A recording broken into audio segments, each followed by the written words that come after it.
ml of calcium hydroxide was consumed when it was reacted with 10 ml of unknown solution of H2SO4। ठीक है, इन्होंने बोला है कि देखिए कंज्यूम्ड हो गया, पूरा रिएक्शन हो गई, तो जब कैल्शियम हाइड्रोक्साइड की रिएक्शन हुई है, टाइट्रेशन कुछ भी कह दो आप, H2SO4 के साथ, तो इसमें 20 ml दिया हुआ था और ये था 10 ml के साथ।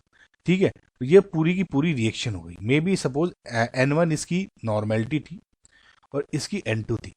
ठीक है, अब N2 इसमें नहीं दी हुई है, ना भी N1 अभी भी नहीं दी हुई है, तो यानी N1 लिख लो या N1 M1 इक्वल है ना, तो उस हिसाब से जैसे भी हम लिखें, कुल मिला के ये दिया हुआ है।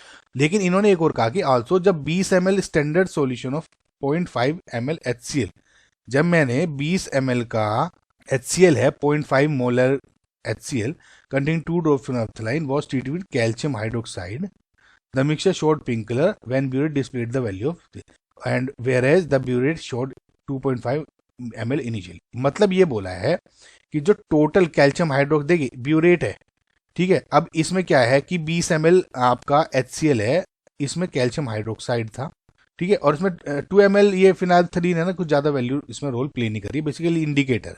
इन्होंने कहा कि इनिशियली जब मैंने रिएक्शन करनी स्टार्ट करी थी तो इसमें जो इंडिकेटर की वैल्यू थी वो क्या थी आपकी 20 ml, लेकिन जब इसमें पिंक कलर आ गया रिएक्शन ने इसमें जब पिंक कलर दे दिया तो बाय दैट टाइम आपका जो ये था वो रीड कर रहा था 35.5, ये 25.5 ये 35.5।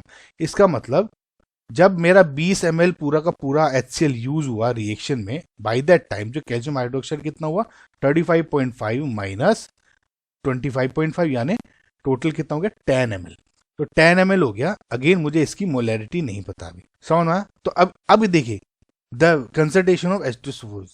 अब इसमें क्या पूछा है, बेसिकली मोलैरिटी पूछी है H2SO4 की। अब देखिए समझ में आ गया आपको इसमें फिलहाल क्वेश्चन में क्या करना है। जो ये मेरी सेकंड रिएक्शन दी हुई है, इससे मैं पहले M निकालूंगा और फिर इसको इस रिएक्शन में पुट कर दूंगा और इसकी निकाल लूंगा H2SO4 की।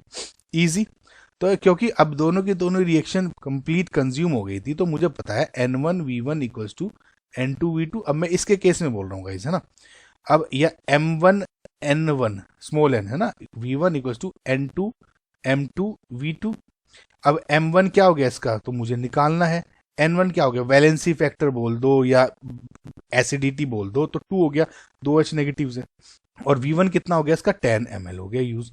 सिमिलरली N2 HCl के केस में 1 हो गया, M2 इसकी क्या होगी 0.5, करेक्ट गाइज, एंड आपकी V2 कितना हो गया इसमें 20 ml।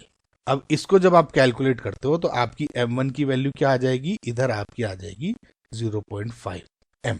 ठीक, अब इसको मैं इसमें पुट कर देता हूं तो आपकी जो वैल्यूज इसमें क्या होगी, N1 अगेन इसकी होगी 2, ठीक है, M कितनी होगी 0.5, ठीक है, यानी N1V1 इक्वल्स टू N2V2 करना है आपको।